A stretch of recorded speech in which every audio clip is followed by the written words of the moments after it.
యుద్ధభూమి నిశ్శబ్దమైపోయింది.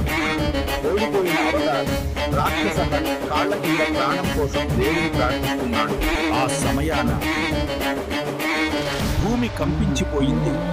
ఆకాశమంతా ప్రకాశంతో నిండింది. అగ్నివేగంతో హల్క్ దూసుకొచ్చాడు. ఆ మహాముష్టి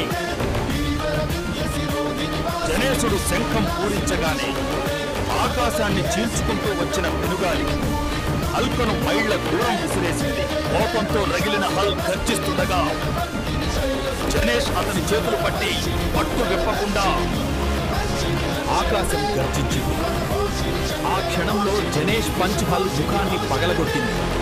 రక్తం వర్షంలా కురిసింది. ఒకే దెబ్బతో హల్లు మేఘాలపైకి విసిరేశాడు గణేష్.